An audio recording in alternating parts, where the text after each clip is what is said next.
Morning to all of you. और अभी तक ऑलरेडी हम लोगों ने 31 अर्थात 31 नंबर तक रूल हम लोगों ने देख लिए हैं। और ये सारे के सारे रूल्स जो हम लोग पढ़ रहे हैं ग्रामर का, ये एसएससी, सीजीएल, सीएचएसएल, एसएससी के जितने भी एग्जाम्स होते हैं वो सब में बेनिफिशियल है। उसके अलावा जितने भी एग्जाम्स हैं जहाँ पर इंग्लिश की नेसेसिटी है, जहाँ पर आवश्यकता होती है, उसमें आपको निश्चित रूप से बेनिफिट देने वाला है। चलिए फिर अभी हम लोग 32 नंबर रूल देख लेते हैं। नॉन फाइनाइट वर्ब के जो फर्स्ट नंबर है वो हम लोगों ने कंप्लीट कर लिया। फर्स्ट नंबर कहे तो इन्फिनेटिव। और अभी हम लोग जिरंड देखेंगे। सबसे पहले हम लोग पंखा चल रहा है जिसका साउंड आ रहा है, उधर ढोल नगाड़ा बज रहा है भाई। लेकिन चलिए उन सभी चीजों को इग्नोर करते हुए हम लोग देख लेते हैं 32 नंबर रूल क्या है। 32 नंबर रूल में क्या कर रहा है कि यहाँ पर जितने भी आप देख पा रहे होंगे, एक मिनट इसको जरा बढ़ा दूं। हाँ, यहाँ पर जितने भी आप वर्ड्स या फ्रेज देख रहे हैं, जैसे look for words to, take to, addicted to, accustomed to, या फिर हैबिचुएटेड टू, या is am are plus used to, या with a view to, dedicated to, devoted to, या फिर कमिटेड टू, ये जितने भी फ्रेजेस हैं इन सब के बाद हमेशा भी फोर का ही यूज करना है। ठीक है, हमेशा भी का वर्ब फोर अर्थात भी प्लस आईएनजी वाला ही वर्ब फॉर्म यूज करना है। भले इसके पहले टू लगा हुआ है, उसके बावजूद भी हमें भी फोर का इस्तेमाल करना है। चलिए एक एग्जांपल देख लेते हैं। When I was young, I was used to playing for hours at a stretch। यह गलत हो गया। क्यों गलत हो गया? Used to, तो इसके बाद प्लेइंग लिखना चाहिए, लेकिन यहाँ पर प्ले है तो इसलिए गलत है। तो यहाँ पर देख लीजिए, इसे प्लेइंग कर देंगे तो फिर आप इसे सही कर पाएंगे, करेक्ट कर पाएंगे। इस तरीके का एरर इंप्रूवमेंट या सेंटेंस इंप्रूवमेंट के रूप में प्रश्न आते हैं। चलिए नेक्स्ट क्वेश्चन है, जिरंड के पहले pronoun possessive form my, our, your form में ही होंगे। ठीक है, जैसे please excuse my coming late, यहाँ पर मी लिखा है इसलिए यह गलत हो गया। ठीक है, तो यहाँ पर क्या होना चाहिए? Please excuse my coming late. तो please excuse my coming late, ये इस प्रकार से सही हो जाएगा। हमेशा पोसेसिव फॉर्म ही यूज करेंगे जिरंड के पहले, भी फोर के पहले हमेशा प्रोनाउन का पोसेसिव फॉर्म यूज करेंगे। ऑब्जेक्टिव फॉर्म या नॉमिनेटिव फॉर्म इस प्रकार का फॉर्म प्रोनाउन का हम यूज नहीं करेंगे। यहाँ पर मी ऑब्जेक्टिव फॉर्म में है, ऑब्जेक्टिव केस में है तो यह गलत है। और माई पोसेसिव फॉर्म में है प्रोनाउन का, आई का पोसेसिव फॉर्म माई, तो ये सही है। चलिए नेक्स्ट रूल हम लोग देख लेते हैं। जैसे यहाँ पर उसी रूल का देख सकते हैं, the boss resented Shyam going on such a long live, यह गलत है। यहाँ पर पोसेसिव फॉर्म होना चाहिए Shyam's apostrophe S going on such a long live, ये राइट है। चलिए नेक्स्ट रूल है हम लोग के पास, ये जो वर्ड्स यहाँ पर दिए हुए हैं इसके बाद हमेशा भी फोर का ही रूप यूज करेंगे जिरंड के रूप में। जैसे admit, avoid, delay, deny, detest, enjoy, excuse, finish, forgive, mind, prevent, resent, can't stand, can't help, it's no use, it's no use, या गुड, या फोर्थ वर्थ। ठीक है, now let's get back home, it's no use to go in the meeting, तो इसे हम लोग गलत करेंगे। क्यों गलत करेंगे? इट्स नो यूज, तो यहाँ पर देख लीजिए इट्स नो यूज या गुड के बाद हमेशा भी फोर यूज करना है। इट्स नो यूज, तो टू को रिमूव करेंगे और गो को गोइंग में यूज करेंगे। ठीक है, टू गो के बदले क्या यूज करना है? यहाँ पर गोइंग यूज करेंगे तो फिर ये हमारा सेंटेंस इंप्रूव हो गया और करेक्ट हो गया। Now let's get back home, it's no use going in the meeting, ये सही है। ठीक है, चलिए पार्टिसिपल का यूज हम लोग कर लेते हैं, पार्टिसिपल के बारे में समझ लेते हैं।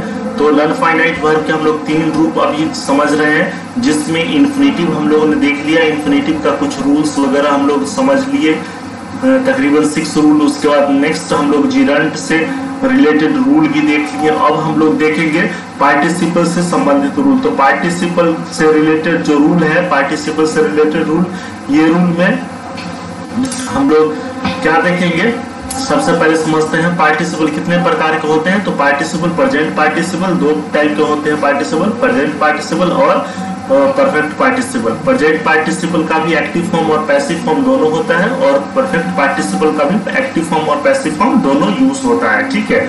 तो प्रेजेंट पार्टिसिपल का एक्टिव फॉर्म में क्या यूज करेंगे, VING फॉर्म होगा तो फिर प्रेजेंट पार्टिसिपल है। अगर बीइंग V3 हो गया तो वह क्या हो जाएगा, पैसिव फॉर्म हो जाएगा प्रेजेंट पार्टिसिपल का। अगर वही परफेक्ट पार्टिसिपल में हैविंग V3 है तो एक्टिव फॉर्म में है, और हैविंग बीन V3 हो जाए तो वह पैसिव फॉर्म में है। जैसे seeing the police on the road the cats fled away, police को रोड पर देखते ही चोर वहां से भाग खड़े हुए या फिर भाग गए।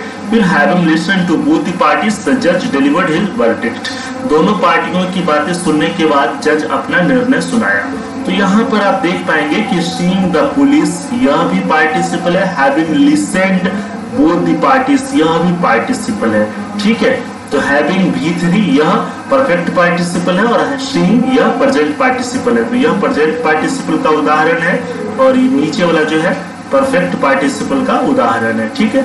नेक्स्ट हम लोग समझते हैं कि आखिर प्रेजेंट पार्टिसिपल का यूज कहाँ करेंगे, फिर परफेक्ट पार्टिसिपल का यूज कहाँ करेंगे।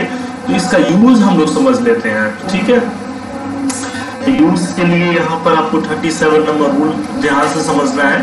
प्रेजेंट पार्टिसिपल का रूप वहां पर यूज करेंगे जब वह क्रिया या तो मुख्य क्रिया के तुरंत पहले हो या दोनों साथ में हो, या तो दोनों साथ में हो या फिर तुरंत पहले हो, तो हम प्रेजेंट पार्टिसिपल के रूप में कहेंगे कि यूज हुआ। जैसे lying in the bed he was watching television, बिस्तर पर सोते हुए वह टेलीविजन देख रहा था। अर्थात दोनों काम साथ में चल रहे हैं, टुगेदर में चल रहा है, तो हम कहेंगे कि प्रेजेंट पार्टिसिपल है, ठीक है। Opening the door he rushed out, तुरंत बाद या तुरंत पहले, दरवाजा खोलते ही वह क्या हो गया, रश्ड आउट, बाहर दौड़ गया या फिर चला गया। तो फिर इमीडिएटली तुरंत पहले यूज हुआ मुख्य क्रिया के, तो यहाँ भी हम कहेंगे प्रेजेंट पार्टिसिपल में ही यूज किया हुआ है और सही है, ठीक है। तो प्रेजेंट पार्टिसिपल का यूज कहाँ करेंगे, या तो कार्य मुख्य क्रिया के तुरंत पहले हो या दोनों साथ साथ में हो, टुगेदर में हो या तुरंत इमीडिएटली बिफोर हो, ठीक है। फिर परफेक्ट पार्टिसिपल का यूज कहाँ करेंगे, तो परफेक्ट पार्टिसिपल का यूज वहां करेंगे जब मुख्य क्रिया के कुछ देर बाद, ठीक है, जो पार्टिसिपल वाले काम के खत्म होने के कुछ देर बाद मुख्य क्रिया वाला काम हो, तो हम कहेंगे कि परफेक्ट पार्टिसिपल में यूज किया हुआ है। हैविंग टेकन हिज ब्रेकफास्ट, भोजन लेने के बाद, माना सुबह का नाश्ता लेने के बाद, he went to his school, वह स्कूल के लिए चला गया या फिर वह स्कूल चला गया। तो यहाँ पर थोड़ा समय तो लिया है, तो हम कहेंगे यह परफेक्ट पार्टिसिपल है। Realising that he lacked necessary qualification he thought of pursuing higher degrees, माना अनुभव होने के बाद कि उच्च शिक्षा की कमी है, तो उसने सोचा कि उच्च शिक्षा ग्रहण किया जाए। तो यहाँ पर आप कहेंगे कि यह गलत है, हैविंग रियलाइज्ड होगा, क्योंकि कुछ समय तो उसे लगा ही होगा सोचने में, निर्णय लेने में कि उच्च शिक्षा प्राप्त करना चाहिए, तो इसलिए यह प्रेजेंट पार्टिसिपल में है, जो कि गलत है, और इसको परफेक्ट पार्टिसिपल में यूज कर लेंगे हम लोग, ठीक है। चलिए पार्टिसिपल का कॉन्सेप्ट हम लोग का क्लियर हो गया, और वॉइस का कंसेप्ट देख लेते हैं। लेकिन वॉइस में यहाँ पर हम लोग बाद में वॉइस को समझेंगे, ठीक है। फिलहाल समझ लेते हैं कि वॉइस दो प्रकार के होते हैं, एक्टिव वॉइस, एक में एक्टिव वॉइस होगा, ठीक है, दूसरा सेकेंड नंबर में पैसिव वॉइस। तो एक्टिव वॉइस में क्या होता है, सब्जेक्ट प्रधान होता है, पैसिव वॉइस में ऑब्जेक्ट की प्रधानता होती है, और कुछ रूल वगैरह होते हैं। और जैसे हमेशा पैसिव में जितने भी वर्ब होंगे वो हमेशा वर्ब का थर्ड फॉर्म ही होगा। अब बाकी is am are plus V3, was were plus V3, have has had been plus V3, is are was were been plus V3, या विल शैल में कैन बी प्लस V3। तो इस प्रकार का यूज और कुछ रूल वगैरह हम लोग देखेंगे कि कैसे बनाते हैं, लेकिन नेक्स्ट क्लास में देखेंगे। आज फिलहाल इसको हम लोग कैंसिल करते हैं क्योंकि यहाँ पर डिटेल में नहीं है।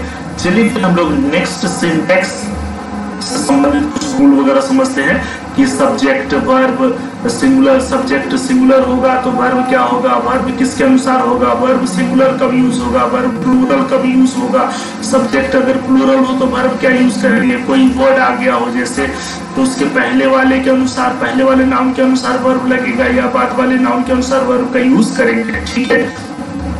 तो यहाँ पर देख लीजिए फर्स्ट रूल है सिंटेक्स से संबंधित, each every, no, none, somebody, someone, one सभी सिंगुलर होते हैं और इनके साथ आने वाले वर्ब हमेशा सिंगुलर होता है, ठीक है। जैसे not one of the 5 members of the committee were able to present a viable solution, तो यहाँ पर वन ऑफ आ गया, वन आ गया, ठीक है। तो इसके अनुसार यहाँ पर क्या यूज करेंगे हम, वर के जगह पर वाज यूज करेंगे, ठीक है। तो वाज यूज करेंगे, वर का यूज यहाँ पर गलत हो जाएगा। फिर each of the 30 students, each singular माने जाते हैं तो इसके अनुसार वर्ब भी सिंगुलर ही यूज करेंगे। डिजर्व्स अर्थात वर्ब का 5th फॉर्म सिंगुलर होता है तो उसको ही यूज करेंगे हम लोग। फिर प्रीपोजिशन और वर्ब के बाद आने वाला शब्द कभी वाक्य का सब्जेक्ट नहीं हो सकता है। वाक्य के पहले, प्रीपोजिशन के पहले आने वाला नाउन वाक्य का सब्जेक्ट होता है। जैसे the latest methodology of recruiting employees in companies of all profiles are more considerate, यह गलत हो जाएगा क्योंकि यहाँ पर जो सब्जेक्ट है मेथोडोलॉजी है, ठीक है, और यह सिंगुलर है तो फिर यहाँ पर वर्ब कैसे हम लोग प्लूरल यूज कर लेंगे, तो इसलिए वर्ब भी सिंगुलर ईज का इस्तेमाल करेंगे। कभी कभी आप देखते होंगे दो नाउन एंड के साथ जुड़ जाता है, तो दो नाउन जब एंड के साथ जुड़ गया तो क्या हम हमेशा प्लूरल वर्ब का यूज करेंगे? नहीं। हाँ, वैसे दो नाउन अगर एंड से जुड़ा हो तो वैसे वो प्लूरल जनरली माना जाता है, ठीक है, लेकिन कुछ एक्सेप्शन है। और जैसे एंड से दो नाउन जुड़ा हो और दोनों नाउन के लिए एक ही द का यूज किया हो, इसका मतलब वह सिंगल यूनिट माना जाएगा और सिंगल यूनिट के लिए फिर वर्ब सिंगुलर ही यूज करेंगे हम लोग। अगर दोनों नाउन के पहले दो अलग अलग द का यूज किया हुआ है तो दोनों प्लूरल माने जाएंगे और उसके लिए प्लूरल वर्ब का यूज करेंगे हम लोग, ठीक है। तो इस सेंस पर भी, इस यूज पर भी निर्भर करता है कि वर्ब का इस्तेमाल हमें प्लूरल करना है या फिर सिंगुलर करना है। एग्जाम्पल के तौर पर हम समझ लेते हैं, the innocent and playfulness of a child exist in every human being. यहाँ पर देखिए द इनोसेंस के पहले द का यूज है और प्लेफुलनेस के पहले द का यूज नहीं है, इसका मतलब दोनों के लिए एक ही द का यूज है और यहाँ पर यह सिंगुलर माना जाएगा। तो एग्जिस्ट प्लूरल है तो इसको एक जगह पर एग्जिस्ट हम लोग सिंगुलर यूज करेंगे, ठीक है। द प्रेसिडेंट ऑफ कंपनी, यहाँ द प्रेसिडेंट ऑफ कंपनी के पहले भी द है, फ्रेंड के पहले भी द है, तो दो द आगे, इसका मतलब यह प्लूरल है तो फिर वर्ब भी प्लूरल यूज करेंगे, हैज के बजाय हैव यूज करेंगे, ठीक है। Next, the president of company and friend, यहाँ फ्रेंड के पहले द नहीं है अर्थात दोनों नाउन के लिए एक ही द यूज किया हुआ है तो वर्ब प्लूरल नहीं होगा, वर्ब हम लोग सिंगुलर यूज करेंगे, समझ गए। तो इस प्रकार भी हम लोग यूज करते हैं।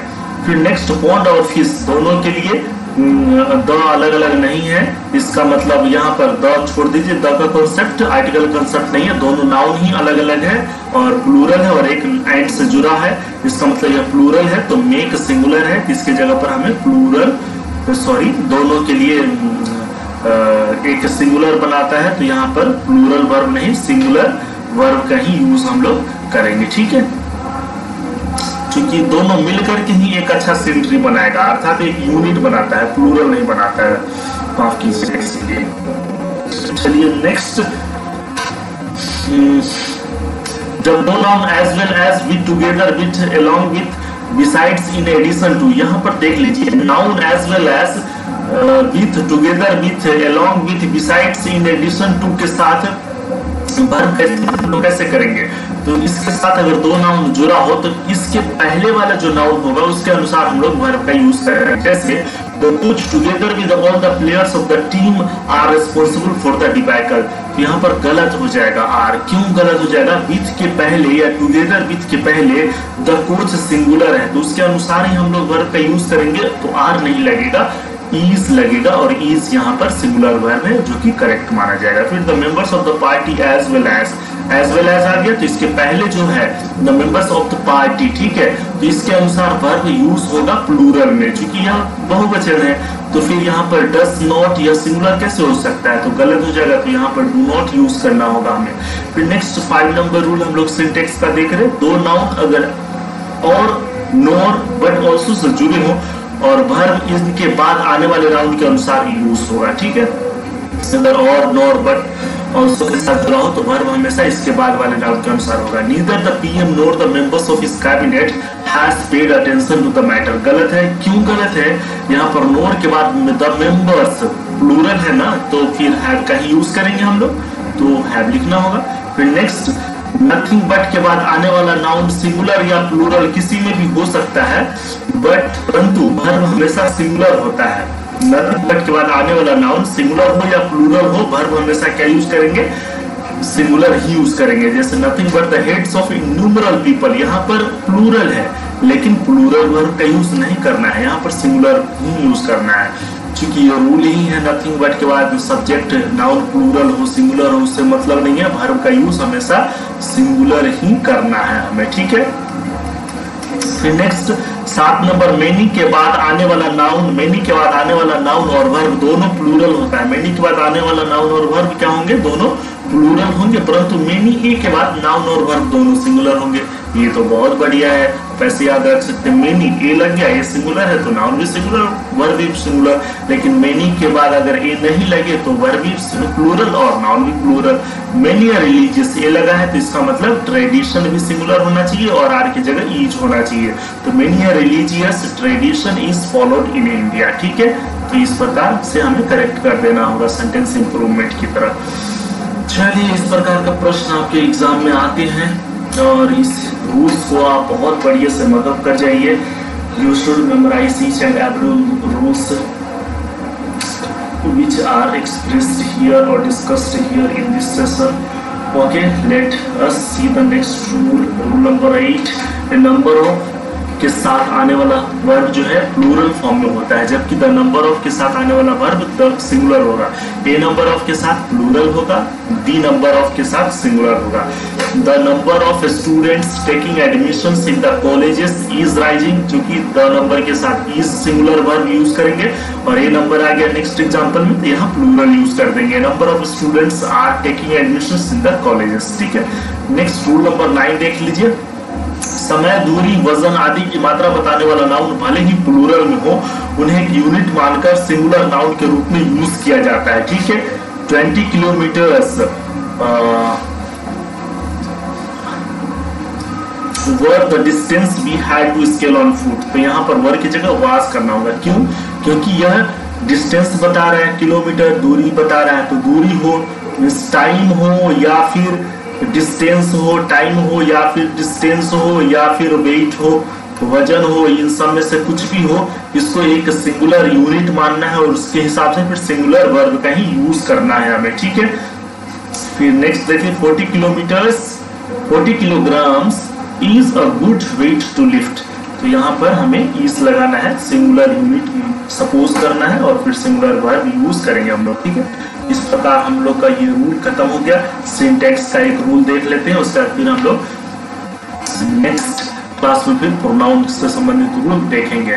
यहाँ पर देख लीजिए, अगर एंड और बट के बाद कोई वर्ब सब्जेक्ट बिना सब्जेक्ट के आए तो उसका भी सब्जेक्ट पिछले वाक्य के सब्जेक्ट को ही मानते हैं। जैसे यहाँ पर patience and perseverance are the 2 most important qualities, and अब कुछ नहीं आया तो इसके मतलब 10, तो फिर हमें प्लेस इसके अनुसार यूज करना है। पेशेंस एंड परसेवरेंस 2 है अर्थात प्लूरल है, तो प्लूरल के साथ हमें सिंगुलर वर्ब का यूज नहीं करना है, यहाँ पर हमें प्लूरल ही यूज करना है, ठीक है। तो इस प्रकार फिर प्ले हम लोग यूज करेंगे। चलिए डियर, फिर हम लोग नेक्स्ट ट्यूटोरियल क्लासेस में मिलते हैं, लेक्चर में मिलते हैं। तब तक के लिए बहुत बहुत धन्यवाद। सारे पीडीएफ्स के लिए आप हमारे टेलीग्राम चैनल को ज्वाइन कर सकते हैं और फिर आप हर एक क्लासेस को जरूर अटेंड कीजिए और आप अपना जो प्रोग्रेस है उसको एनहेंस कीजिए। आप एग्जाम्स वगैरह दीजिए, उसमें डेफिनेटली सक्सेस अचीव कीजिए। चलिए, धन्यवाद।